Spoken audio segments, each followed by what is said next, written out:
মাঝ রাতের সময় ছিল। বিষ্ণুর পেটে হঠাৎ করে ব্যথা শুরু করলো আর ও মেডিকেল স্টোরে কল করলো। হ্যালো, আমি বিষ্ণু বলছি। আমার পেটে খুব যন্ত্রণা হচ্ছে, প্লিজ কিছু ওষুধ পাঠিয়ে দিন না। অ্যাড্রেসটা নোট করুন। বিষ্ণু মেডিকেল স্টোরকে নিজের বাড়ির অ্যাড্রেস দিল। ব্যথার জন্য ওর খুব কষ্ট হচ্ছিল, যার জন্য ও কখনো সোফায় বসছিল, নয়তো কখনো ঘরের মধ্যে ওয়াক করছিল। মনে হচ্ছে আজকে আমার অবস্থা খারাপ হয়ে যাবে। এই পেটের ব্যথা, ওরে বাপ রে বাপ, সহ্য করতে পারছি না। যেই ঠিক হয়ে যাই, বাইরের খাবার আর কোনোদিন খাবো না।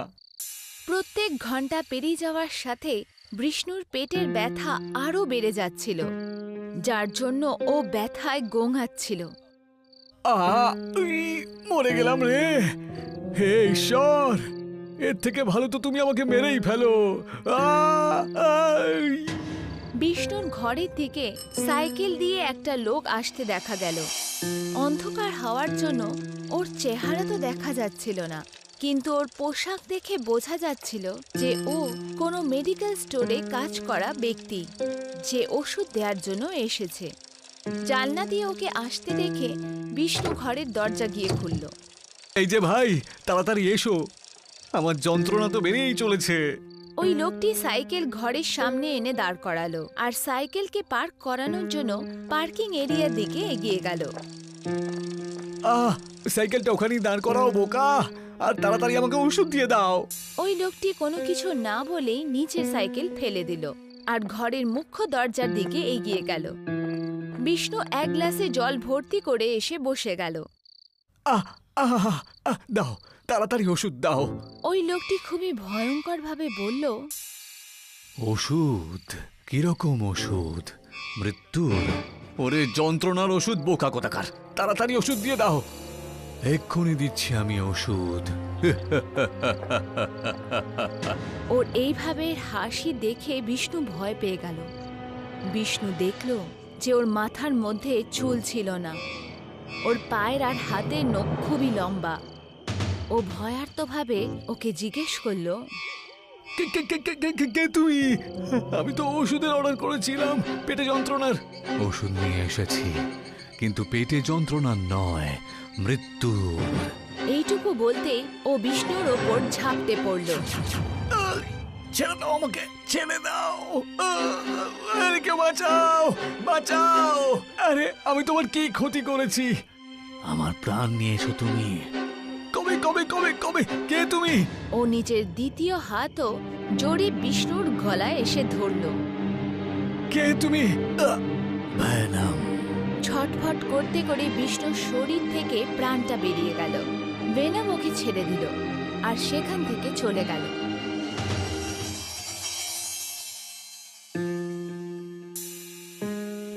দেখুন ম্যাডাম, আমরা খোঁজ নিচ্ছি, আর এই কথাটা যদি মিডিয়াতে লিক হয়ে যায় তাহলে আপনার কোম্পানির অনেক ক্ষতি হয়ে যাবে। কারণ যেই লোক ঘরের ভেতরে এসেছিল সে আমাদের কোম্পানির ড্রেস পরেছিল, শুধুমাত্র সেই জন্য। আগে হ্যাঁ, আর এই সব কিছু সিসিটিভিতে রেকর্ড হয়ে গেছে। আর তার সাথে কালকে আপনার পার্টনার বিষ্ণু আপনার মেডিকেল স্টোরে কল করে ওষুধ আনিয়েছিল। ইন্সপেক্টর বিল্ডিং এর ওয়াচম্যানকে আওয়াজ দিয়ে ডেকে পাঠালো।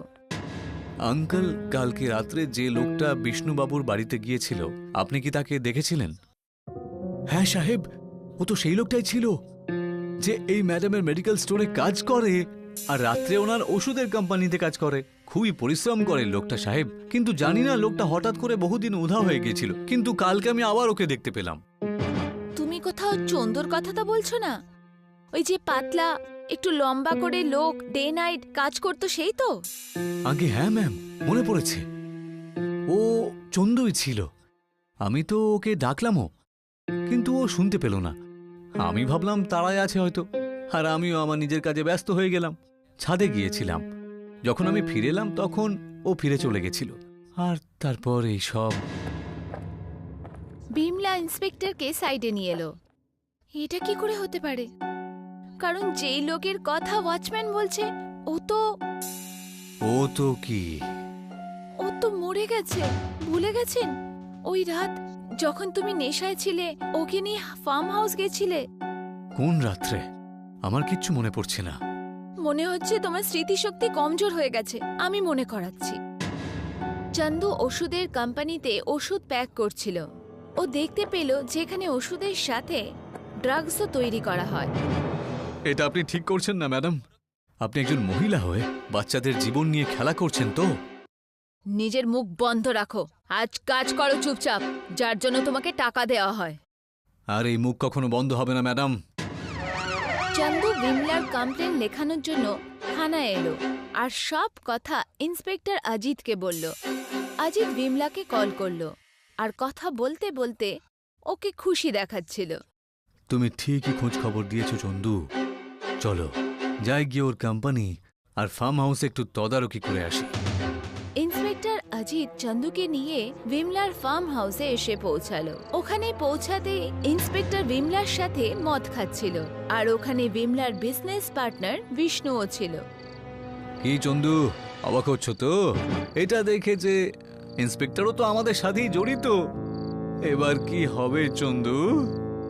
আমি ওপর মহলে যাব, কিন্তু তোমাদেরকে আমি ছাড়বো না।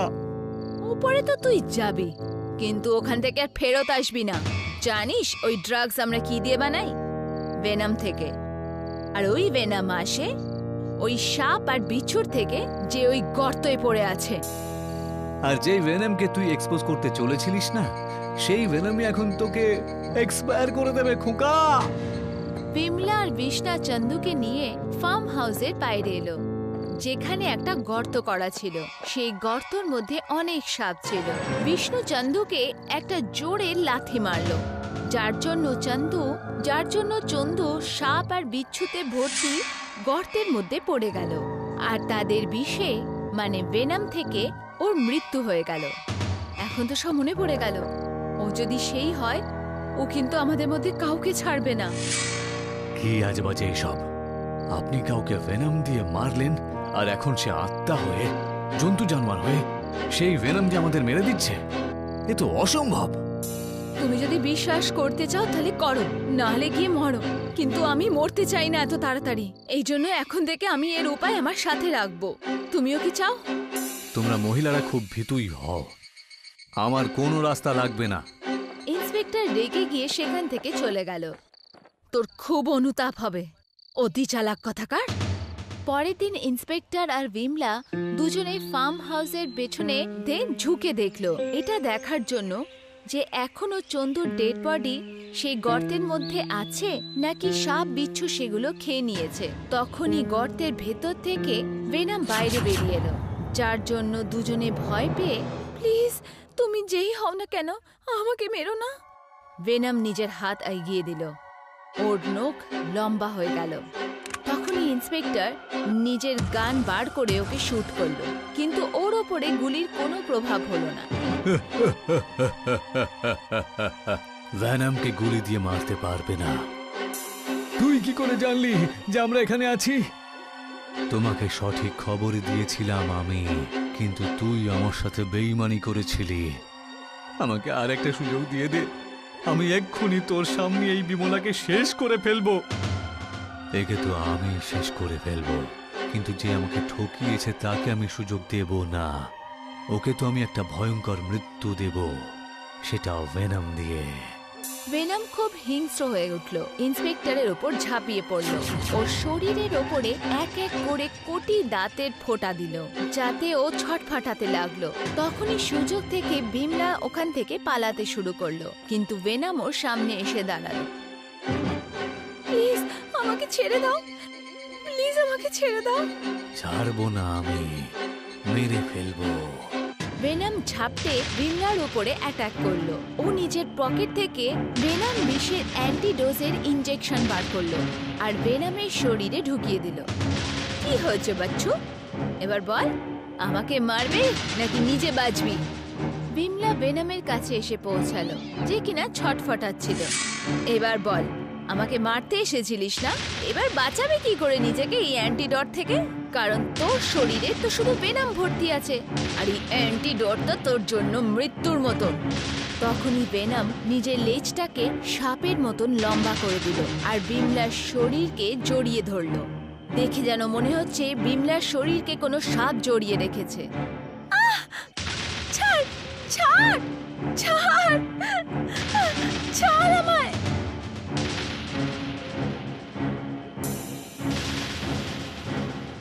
যেই ভেনমের সাহায্যে তুই মানুষের জীবন নিয়ে এতদিন ধরে খেলা করেছিস আর যার সাহায্যে তুই আমার জীবন নষ্ট করেছিস, আজ সেই ভেনম তোকে একেবারে শেষ করে দেবে। না না প্লিজ, আমাকে নিচে নামিয়ে দাও। ঠিকই বলেছিস, আমি তোকে নিচে খালে ফেলে দেব আর তুই নিচে থেকে সোজা ওপরে চলে যাবি আর ওখান থেকে তুই আর কখনো ফিরতে পারবি না, আশা করছি। ভেনম গর্তে ঝাঁপ মারতেই ওর লেজে জড়ানো বিমলার শরীরে সাপ বিচ্ছু ছোবল মারল, যাতে ওর ওখানেই মৃত্যু হলো। এবার পুলিশের ইনভেস্টিগেশনে জানা গেল যে সবার মৃত্যু ভেনমের কারণে হয়েছে আর বিমলার ড্রাগস বানানোর কোম্পানি সিল করে দেওয়া হলো।